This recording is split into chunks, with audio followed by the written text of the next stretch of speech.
Students are here on time, senators are not. With exceptions. I think it's inversely related to height.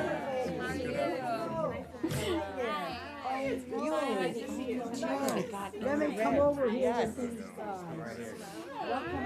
Hello, good to see you. Thank you for being here. Thank you so much. You all look so good. Okay, you politicians. I mean, you guys. That's right. Your money should go to books and not banks. There you go. All right, well, good afternoon, and thank you all for being here. I especially want to thank all the students who are joining us today. We all really appreciate you. Making college more affordable and reducing the crushing burden of student debt is one of the most important things we can do to help our economy grow from the middle out, not from the top down. You know, recently I heard a story about a high school senior in my home state of Washington. She had a 3.9 GPA. She was taking AP classes, but she came from a low-income background. Wants to go to college, but didn't see how in the world her family could pay for it. That is unacceptable. No one who wants to further their education should be priced out of college. And our country and our economy should not lose out on the talent and skills that is out there. So Democrats have a plan to help students better afford college and make sure students can graduate without the crushing burden of student debt. We want to give students the opportunity to attend community college tuition-free. We want to make sure students and families can refinance their student loans to today's lower rates. And as Senator Warren says so well, you can refinance your car loan. You should be able to refinance your student loan. We want to hold institutions of higher education accountable for providing a high-quality degree so students and families have confidence the education they receive will help them get ahead. And we need to expand access to need-based aid like Pell Grants so they keep up with rising college costs.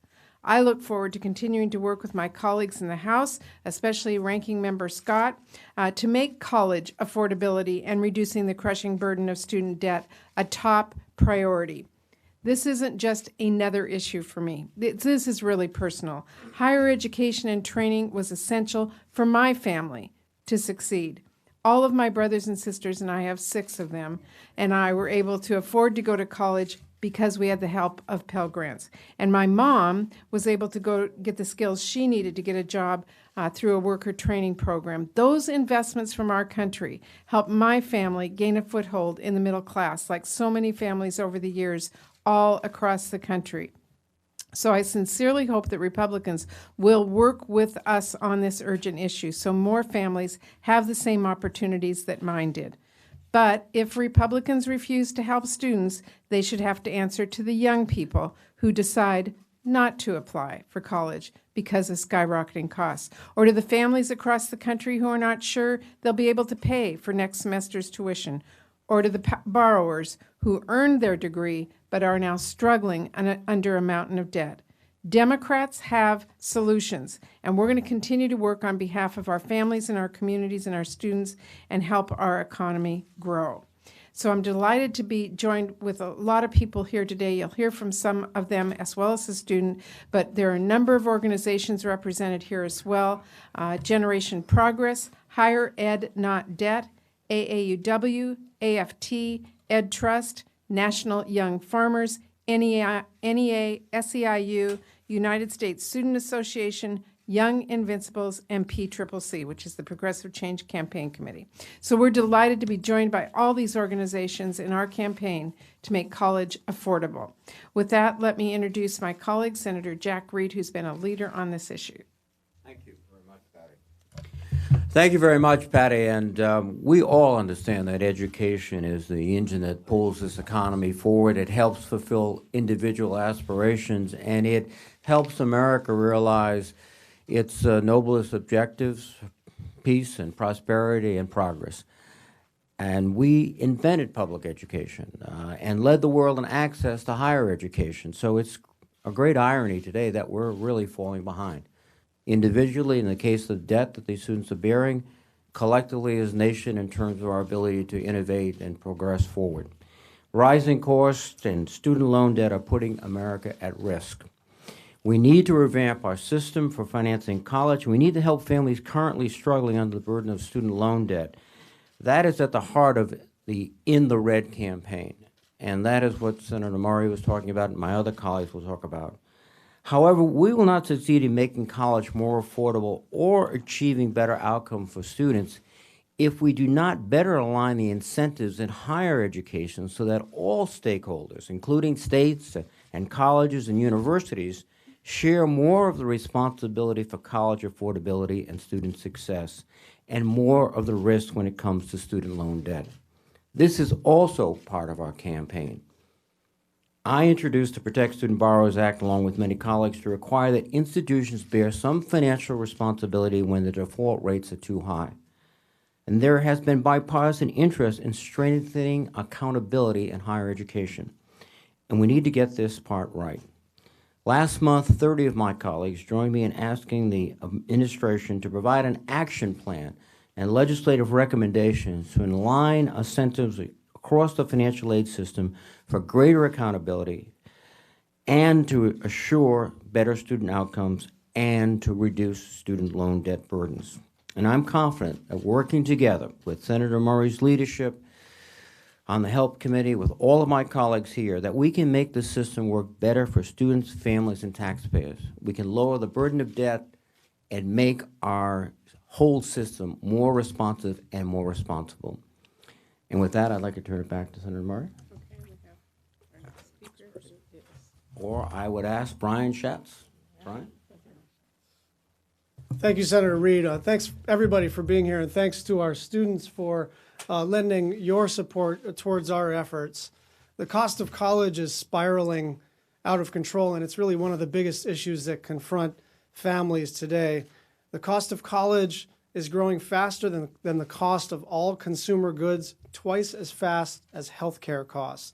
The size of college debt has surpassed credit card debt and is second only to mortgage debt across the country. That's not just a macroeconomic issue, it's really a question of whether the debt is even payable.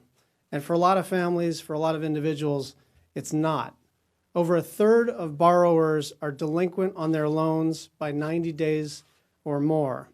We have decided as a country that higher education is a national goal, but we're leaving students in the red by the time that they graduate. We need to give students a path to graduate debt-free. This is a key middle-class issue, and it doesn't just affect the students, it affects their parents, and it affects their grandparents. And it affects some of us on both ends, those of us who are planning for our children's education and still paying off our own education. We spend more than $140 billion between grants and financial aid on higher education, but we're not doing enough to hold colleges and universities accountable to students and taxpayers to make college more affordable. And so we're here today as part of a campaign. This isn't just a press conference. This is a movement. This is going to be a long-term effort on behalf of students to get us on the right path and hold colleges accountable for the cost of college. We need to reduce the student debt burden. We need to boost Pell Grants. We need to provide 2 years of free community college. And here's the question that I would encourage the members of the media to ask of the Republican caucus. Do they have a plan? Do they agree that the cost of college is too high? And do they agree that the federal government has a role in addressing this problem? With that, I'd like to introduce someone who's been working on this for many, many years, Senator Tammy Baldwin. Thank you, Senator Schatz. I am delighted to join my colleagues here today. We are gathered because we all believe that higher education should be a path to prosperity and not suffocating debt. But today in America, as we have heard, we have a student debt crisis that demands action from Washington because it's holding back an entire generation and creating a drag on economic growth for our whole country. Unfortunately, the Republican majority in the Senate continues to ignore this crisis. at a time when we should be working across party lines to put in place reforms that make college more affordable for students and families who are struggling and are in desperate need of action. In his State of the Union address, not the one last week, but the one a year ago, President Obama called on Congress to make a bold investment in our nation's students, its workforce, and the future of our economy by making 2 years of community college tuition free. I answered the call and introduced legislation, the America's College Promise Act, aimed at providing students a stronger and more affordable opportunity to gain the skills they need to compete, succeed, and prosper by making an investment in workforce readiness, our economy, and our future. You know, it was about a century ago when our nation made a uniform commitment to K through 12 education, believing that 12 years of preparation was what somebody needed, a young person needed to get a good start in life. But today, in our high skills, globally competitive economy, we know that students need more, and it's time that we expand that vision from K through 12 to K through 14. Learning from successes in states like Tennessee and Oregon, the America's College Promise Act will create new partnerships between the federal government and states to help them waive resident tuition in 2 years of community and technical college programs for eligible students. This partnership will provide a federal match and will allow the states to waive community college tuition and fees for eligible students. As co-chair of the Senate's Career and Technical Education Caucus, I'm especially proud that this reform takes a critical step to strengthen the workforce readiness at a time when America needs to out-educate and compete with the rest of the world in a 21st century skills-based economy. It is my hope that our colleagues on the other side of the aisle will join us in confronting the student debt crisis and supporting these common sense reforms that not only make higher education more affordable, but can help give more Americans a fair shot at pursuing their dreams. I would now like to turn it over to my good friend, Senator Mazie Hirono of Hawaii, a real champion of education, higher education, and the Pell Grant program. Thank you, Senator Baldwin. Well, Hawaii is batting 100 because you have both Senator Schatz and myself here supporting our efforts, and I am definitely in the red here. So is Rhode Island. So, oh, fantastic.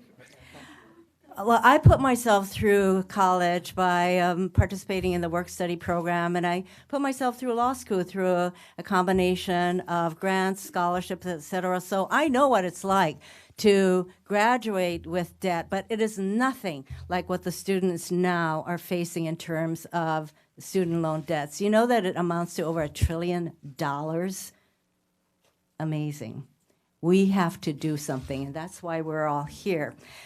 When the president gave his State of the Union speech just a few weeks ago, I invited a student from Hawaii, Sierra, who is putting herself through American University through a combination of grants, scholarships, and Pell Grants. And her greatest worry is how she's going to bring all these resources together to enable her to graduate from American University. She also has 2 jobs. So the Sierras of the world really need our help. I'd like to focus a little bit on Pell Grants because 1/2 of all the students in our country who go to college rely on Pell Grants to help pay for their college educations. 75% of these Pell Grant recipients have family incomes of under $30,000 a year. So one of the proposals in the bill that we will be putting forward is the portion of Pell Grants that go to the most needy of our Pell Grant recipients should be targeted to the cost of living increases. This is a portion that enables Pell Grant recipients to get perhaps $1,000 more a year. And we want to make sure that that portion, the mandatory portion of Pell Grants, are protected through making sure that, that we say so and that it is targeted to cost of living indexes. Some of the proposals that we're putting forward are very realistic, and clearly our students who are joining us know the value of what we're doing. And I certainly call upon our colleagues on the other side of the aisle to wake up to this dire need and challenge facing all of us, and that our young people particularly need help with. Mahalo. See, they're also learning Hawaiian. This is good. The next person is Senator Warren, who has been at the forefront on one of the major parts of what we need to do to enable our students to afford to go to college. Elizabeth. Thank you. Thank you. Thank you, Maisie. I want to thank all of my colleagues. We're here with real ideas about how to bring down the cost of college for anyone who wants to work hard and play by the rules. I think that Senator Schatz was right. We need to ask the Republicans, so what's your plan? What do you have in mind? Because right now what I'm hearing, a lot of ideas on our side to try to make college affordable for hard-working people. And I don't hear anything from the Republicans except no. Now, my job in this is to say yay about all of those other ideas, but we got to deal with the $1.3 trillion of outstanding student loan debt. Right now, there are 40 million Americans across this country who are paying student loans. And the consequence of this huge student loan burden is being felt throughout the nation. It is crushing the dreams of young people, and it is crushing their ability to build a future that has some real economic security. What makes this particularly tough is that it redounds to the economy itself. So right now, we've got young people who can't save up the money to buy a home, young people who are not putting away anything for retirement, young people who can't start their own small businesses. And what does that mean? That means it's a drag on the economy overall. So whether you've got student loan debt or not, you're feeling the consequences of $1.3 trillion in student loan debt carried by America's young people. But here's the part that turns the knife, the extra quarter turn, and that is that the federal government is making a profit off these loans. Instead of subsidizing the loans, they did when most of us were in college. Now the United States government is using young people who are trying to get an education as profit centers to bring in more revenue for the federal government. I'll just give you one slice of this because we happen to have particularly good data on it. For the people who entered the loan program between 2007 and 2012, that cohort is on target to produce $66 billion in profits for the United States government. That is obscene. For 2 years, Democrats have been advancing bills to bring down the interest rate on student loans. And for 2 years, the Republicans have stood up and blocked those bills. And I want to give you an idea of the impact of that. Just think about the one small group of people, relatively speaking to 40 million people, the group of people who entered repayment this year. That is, those who dropped out of college or those who graduated from college or those who ended a deferment on their payments. The difference between what the Democrats have proposed in reducing the interest rate and how much they've had to pay in a single year is $655 million. That's $655 million being paid by young people who are trying to get their lives started. We can change that, and we can change that now. For me, this is just about basic fairness. As Senator Murray said, homeowners can refinance their loans when interest rates are low. Businesses can refinance their loans when interest rates are low. Heck, municipalities can refinance their interest rates when refinance their loans when interest rates are low. But not students. on federal loans, and that is fundamentally wrong. We should give all of our students a chance to bring down the interest rate on student loans. The United States government should not be making a profit off their back. It is time for the Republicans to stop squeezing young people and instead let us go forward with some of these bills. Let us help young people have a fighting chance to build a real future. And with that, I want to bring someone up here who is living what it means to be in the red every day. And that's Gianna Judkins, who is a junior at Howard University. Tell us, you're here. Thank you, Senator Moore, for my introduction.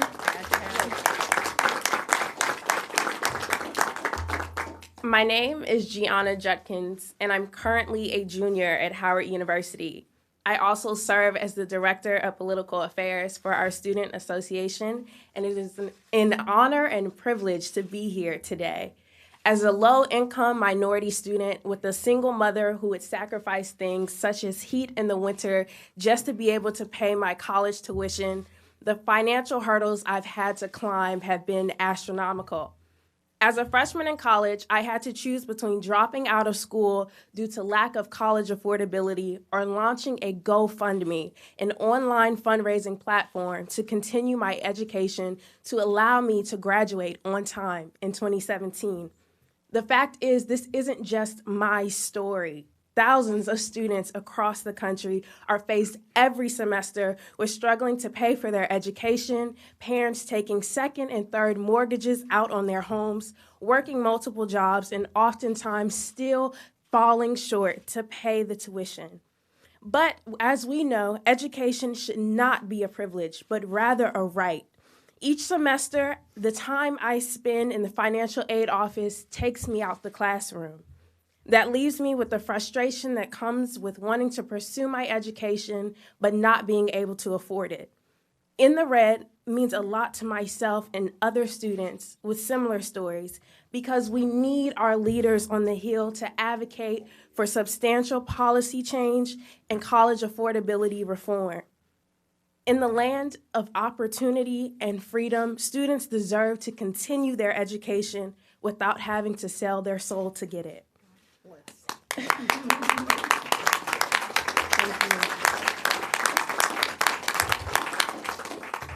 In the Red is important to student success at the collegiate level, and I ask that you support these outstanding senators as they push to help students with debt while making college affordable and accessible to all students across the country. Thank you.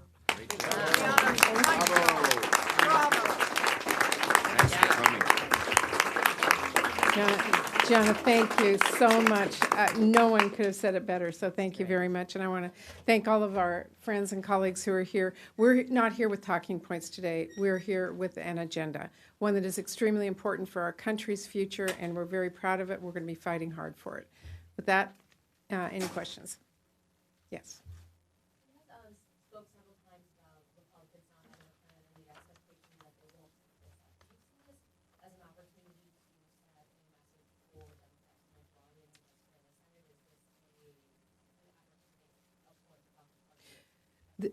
We would be very happy for Republicans to join us on this agenda. College affordability is an issue across America. We want to put out an agenda. We'd like them to join us with it. If not, we're going to continue to work until we get it done and hope that they join us with us to do that. Yeah. Yeah, one New York Republican in the House, Tom Reed, is proposing that universities with endowments of $2 billion or more be required to use 1/4 of the earnings from that endowment for tuition reduction for low and middle income students. Is that a good idea? That's a Republican idea. I have not yet seen his proposal. I'm sure that we would be happy to take a look at anyone's proposal that will help make sure that our students can afford college and that our colleges are responsible in making sure that those students actually get a good education that gets them a job and a place in our economy.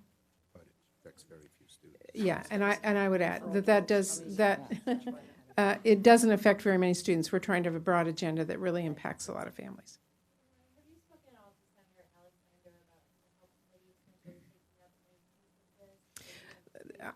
I would love for our committee to take up a broad agenda of addressing college affordability. We've been talking about the higher ed reauthorization bill. We have laid out our agenda. We are hoping, again, that Republicans reach across the aisle, join with us, and take this on as an issue that we can get done this year. If they don't, is something you guys would consider pushing an appropriation process? Everywhere. This is an agenda that is critically important to our nation's future, to our young people, to people who've already graduated, to parents. I don't want to hear any more from a young student in middle school that they can't afford to go to college. I want to make sure that we get this done. We're willing to look at any way to get that done. Does that include potentially pushing it as an amendment, like we saw yesterday with the We will look Yes. at, I will turn it The over answer to is yes. Senator Schumer, who will answer that for us. We are going to, as a we want to work with our colleagues, as Senator Murray said, in a bipartisan way. But this is such an important issue and so vital to the future of, all of America and our future, that we're going to try to get this done any way we can. We prefer the Republicans join us, and we do it in a bipartisan way. But we will not stop if they don't. Thank you. Can you talk about how someone will qualify for the community college, and is there any estimate how much the federal match will cost? I'm going to let Tammy answer that. That's her proposal that we've incorporated. And it's all paid for. Closing. Yeah.